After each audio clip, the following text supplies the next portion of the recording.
noches, siguiendo con esta línea de entrevistas que estamos teniendo con los candidatos que aspiran al sillón municipal en una de las elecciones, decimos, quizás más reñidas de los últimos tiempos. En el municipio de Santa Cruz de la Sierra le damos la bienvenida y vamos a agradecer que esté con nosotros Adriana Salvatierra, que es candidata a la alcaldía por el Movimiento al Socialismo. Adriana, ¿cómo está? Buenas noches, bienvenida al programa. Muy buenas noches, Cecilia, un placer estar con usted. Muy buenas noches a quienes acompañan la transmisión de Que No Me Pierda y agradecida también con la Red 1. Recta final, 13 días nada más, una campaña muy intensa en una elección, decíamos, muy intensa también, una elección muy reñida. ¿Cómo la califica hasta ahora, antes de ver las encuestas que difundimos en las últimas? Mire, más allá de la difusión de cualquier estudio de opinión, la elección ha sido muy ajustada por el tiempo, por las restricciones, por lo que arrastramos después de un tiempo de alto conflicto, alta polarización. Entonces, para mí han sido las elecciones más complejas que he vivido, más allá de enfrentar el proceso electoral en concreto como candidata a la alcaldía. Más que las nacionales. Mucho más, porque finalmente en la elección nacional empezamos el proceso electoral entre diciembre en realidad, y las elecciones con diferentes prórrogas al mandato fueron finalmente en octubre. Entonces había mucho más tiempo, obviamente, para el proceso electoral. También era altamente complejo, pero había la certeza del tema que claramente debía combatirse, que era la necesidad de reactivar la economía también. En el ámbito municipal es mucho más complejo porque son otros los problemas que también requiere enfrentar la población, además de la reactivación económica, el empleo, la salud. Hay temas como la pavimentación de la calle, el acceso a los hospitales, el sistema de drenaje, entonces es más complejo. Claro, no, y viene del ejercicio de la función pública, pero a nivel nacional, nunca en el plano netamente municipal. Por eso también la diferencia, imaginamos, ¿no? Mire, desde el ámbito nacional, por supuesto que también se ve la planificación de la gestión. Y estar al frente de la presidencia de la Cámara de Senadores, el haber enfrentado en el ámbito legislativo leyes que guardan relación con la planificación incluso de proyectos en ciudades, como los sistemas de alcantarillado en la villa y el Plan 3000, permitieron que uno vaya adquiriendo experiencia suficiente. Pero por supuesto, la alcaldía es más compleja, las necesidades y el enfoque y lo que espera la población de la alcaldía, claramente por sus competencias, es distinto a lo que espera en una elección nacional. Totalmente. Revisemos las encuestas, por favor, en intención de votos que se han difundido hace algunas horas por la Red 1 de Bolivia en el programa Uno Decide. Efectivamente, los candidatos tendrán su propia opinión. ¿Cuál es la suya, Adriana? Ahí estamos viendo, sí. Bueno, es un estudio de opinión que ha sido difundido, nosotros respetamos, tenemos estudios distintos, tenemos una temperatura de calle absolutamente distinta a la que reflejan esos estudios, y sabemos, y lo hemos reiterado en múltiples ocasiones, al MAS siempre le va mucho mejor en las urnas que en las encuestas. Recordemos, en la elección pasada incluso partíamos con un 26%, el resultado final fue de 55%. Es más, hubo una encuestadora que 10 días antes de la elección directamente calificaba que se producía un empate técnico con décimas, situaba superior la candidatura de Carlos Mesa por encima de la candidatura de Luis Arce, que finalmente logró el 55%. Entonces, eso es lo que tenemos como referencia inmediata de el contraste que existe en la realidad y las encuestas. ¿Cuál es esta temperatura de la calle que usted dice, la que siente, Adriana?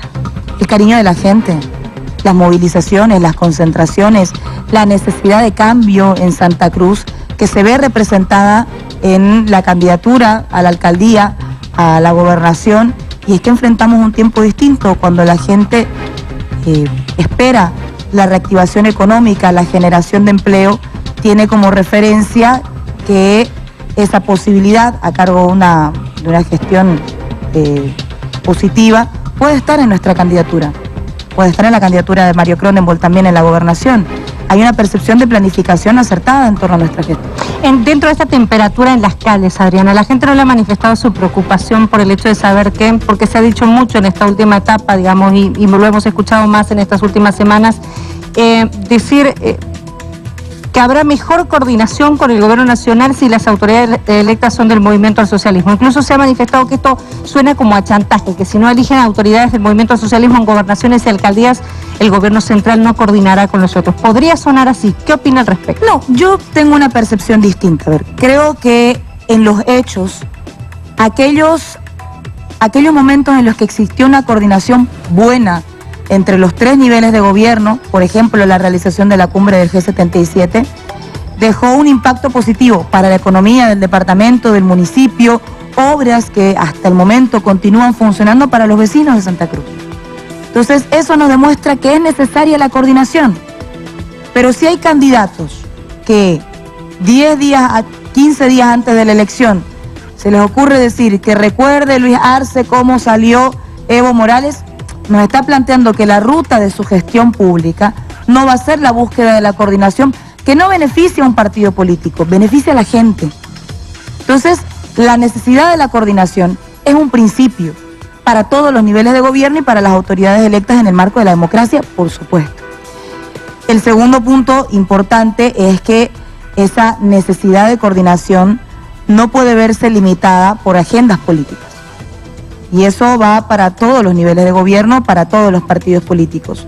Insisto, quienes se perjudican porque la agenda de los políticos sea el enfrentamiento y no atender las necesidades de la gente, son los ciudadanos. Y nosotros tenemos claro ese principio.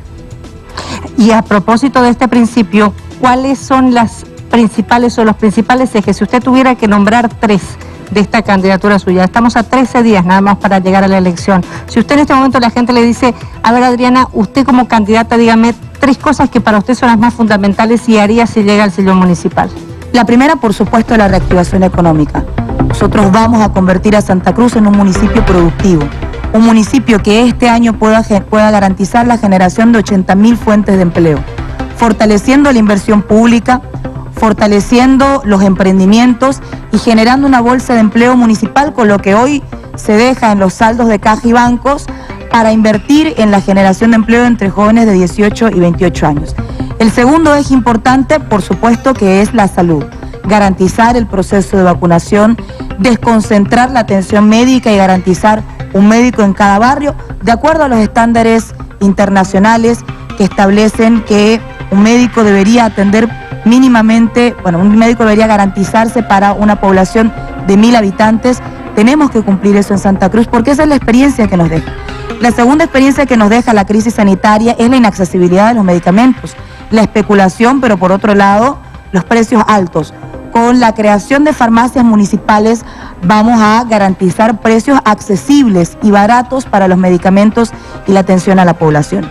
Y el tercer eje importante es la desconcentración hacia los distritos. Ese proceso de elección de subalcaldes que permita democratizar la planificación territorial en cada distrito, pero que también permita generar desarrollo económico local en cada distrito. Nosotros, por ejemplo, propusimos desde el principio que, de acuerdo a las diferentes modalidades de contratación, las mujeres organizadas en los barrios puedan asumir el desayuno escolar a partir de emprendimientos que tengan ellas o a partir de emprendimientos de vecinos y vecinas que puedan generar fuentes de empleo locales y puedan asumir la contratación de servicios necesarios para el gobierno municipal, enlosetados, limpieza de los camellones centrales, aseo, etcétera. Adriana, habrá gente que se pregunte, y yo tengo una duda también al respecto, en el tema, por ejemplo, de salud, ¿cómo se puede garantizar o confiar en que se va a dotar de médicos o se va a hacer cumplir esta dotación de ítems y médicos para Santa Cruz de las Sierras si durante todo este tiempo no se hizo con el movimiento al socialismo como gobierno nacional? Mire, primero que nosotros vamos a garantizar un médico en cada barrio, así sea reclamándole ítems al gobierno nacional o contratando a nosotros, porque la ley hoy habilita a que se pueda contratar personal con el uso del 50% de IDH y ese personal de salud debe estar destinado para la atención en los barrios. Con el programa Mi Médico en mi barrio, ante cualquier emergencia que tenga un vecino, una vecina, va a tener un médico en la puerta de su casa y eso es lo que nosotros vamos a lograr. No vamos a priorizar la polarización. nosotros vamos a garantizarle, y esa es nuestra oferta, voy a garantizarle al vecino que cuando necesite la atención de un médico en su barrio, la va a tener, sea con ítems o sea con contratos. Eso sí, los contratos no van a ser objeto de chantaje para los trabajadores y profesionales de salud, sino que van a ser contratos que dignifiquen el ejercicio profesional. ¿Por qué un médico por cada barrio? Porque de acuerdo a la normativa internacional, mínimamente se necesita un médico por cada 1000 habitantes. ¿Ok? Estamos hablando casi de 1000 barrios en Santa Cruz. Hay barrios que son más, tienen más de 1000 habitantes. Pero cuando nosotros pensamos en una desconcentración de la atención de salud, fundamentalmente en materia preventiva, estamos hablando de que más del 70% de las consultas médicas se realizan en los niveles iniciales. Con la presencia de un médico en cada barrio, nosotros vamos a garantizar que cada familia tenga una historia médica. Que, por ejemplo, en mi caso, si mis padres, ambos, que tienen en este momento diabetes, se escribe una historia médica familiar que muestre los antecedentes, que logre hacer un seguimiento y contenga en el primer nivel de atención, en términos de salud preventiva, los casos que se vayan desarrollando. Así, nosotros garantizamos en materia de salud preventiva que la gente a tiempo pueda atender las necesidades de salud, pero también esto es necesario para el Estado. Yo le doy un ejemplo sencillito, Cecilia. Cuando hablamos del virus de papiloma humano, el que genera el cáncer de cuello uterino para las mujeres, al Estado le significa 35 bolivianos, costo similar a 35 bolivianos, vacunar a una mujer antes de que tenga su primera relación sexual. Esto le salva la vida en un futuro. Ella no va a tener cáncer de cuello uterino. Pero si yo no invierto esos 35 bolivianos ahora, arriesgo la vida de una mujer y sabrá usted, los tratamientos en etapas iniciales incluso del cáncer de cuello uterino nunca reducen de menos de $2.000, $3.000. Peor todavía cuando se arriesga la vida. Entonces, por supuesto que es necesario prevenir para las familias, para evitar dolores, y también es mejor prevenir para el Estado. No siempre la prevención es mucho mejor que llegar a los extremos. Lo que quiero que me quede claro a mí, para responder un poquito también a la gente que está preguntando en redes, ¿cuántos médicos planean entonces contratar, ya sea con recursos propios o exigir si usted llega al sillón municipal? En Santa Cruz, por ejemplo, hay más de 1000 barrios. Ok. Estamos hablando entre los que figuran haciendo oficiales y no oficiales, porque hay varios barrios que también están no oficiales, digamos, ¿no? Hablemos por población, si usted gusta. Ok, por población. La normativa internacional establece que por lo menos debería establecerse un médico por cada 1000 habitantes. Estamos hablando que de acuerdo a las proyecciones del censo que se realizó el 2012, a estas alturas, en el año 2021, estaríamos rondando alrededor de 1.700.000 habitantes. Estaríamos hablando de que aproximadamente lo ideal es acercarse a la cifra de contratar 1.700 profesionales de salud directamente en el municipio. Ahora, esto tiene que ser un proceso progresivo. Yo no le voy a decir que el primer año vamos a contratar los 1.700 profesionales. Lo que le estoy diciendo es que esa es la cifra óptima. Y allí lo que se debe garantizar es el modelo de desconcentración de la atención médica. 1.700 en un tema progresivo, digamos, usted garantiza estos 1.700 a lo largo de los 5 años si usted llega al sillón municipal. Sí, tenemos que garantizar aquello porque eso es lo que se recomienda en la normativa internacional. Pero en este proceso progresivo nosotros podemos ir avanzando en gestionar más contratos, gestionar ítems de salud. Los ítems de salud fundamentalmente en este momento la mayor demanda existe en los hospitales de segundo nivel. Ahora, aquí es importante aclarar algo. Cuando el municipio le demanda ítems al gobierno nacional, no le demanda ítems de especialistas médicos. Hay en la lista de demandas, está camilleros, morgueros, secretarias, y creo que eso debería reordenarse y priorizar la demanda de ítems para especialistas, para atención en enfermería, para laboratorio. Esos son los ítems que realmente deberíamos demandar.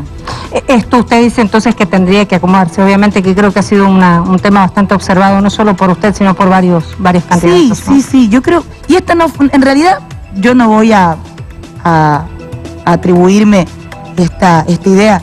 Esto lo conversábamos alguna vez con el alcalde de Montero, Mario Batista, cuando estábamos hablando de la implementación progresiva del Sistema Único de Salud. Él me decía, el gobierno nacional me contrata las secretarias en los hospitales. Yo puedo realizar ese proceso en Montero, yo puedo realizar ese proceso de contratación de esos ítems e institucionalizarlos. Y que el gobierno nacional se haga cargo de los ítems que son necesarios para especialistas médicos. Y creo que esa idea es importante porque permite ordenar las demandas para el sistema de salud en Santa Cruz. ¿Por qué la gente debería apostar por usted, Adriana? Porque somos la respuesta efectiva a la necesidad de cambio, de transformación, porque venimos con la fuerza de la juventud, con la fuerza de los barrios y porque somos portadores del proyecto y del programa municipal que va a transformar Santa Cruz, que va a garantizar a los vecinos, a las vecinas, el derecho propietario de su vivienda, que va a garantizar a los vecinos y a las vecinas una mayor desconcentración de los recursos en los diferentes distritos con la elección de los subalcaldes y porque somos la opción que garantiza realmente la reactivación económica para los vecinos y vecinas de Santa Cruz. Uno de los ejes o propuestas centrales también que leía de su programa es el tema de la transparencia. ¿Cómo pretende lograrlo y hacerlo efectivo? Que no quede solo plasmado, digamos, en un programa de gobierno o en una promesa. Mire, hoy la transparencia se garantiza, entre comillas, a partir del control social, a partir de la delegación que hacen los presidentes de barrios, de organizaciones sociales, juntas vecinales. Pero creo que una forma de contribuir a una mayor transparencia es, por ejemplo, garantizar la transmisión en vivo de todo el proceso de licitación de una obra.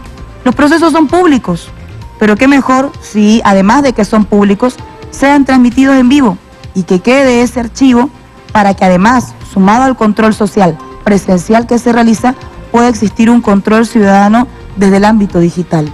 Creo que eso puede ser una de las formas para contribuir a ajustar aquellos mecanismos de transparencia que tanto demanda la gente.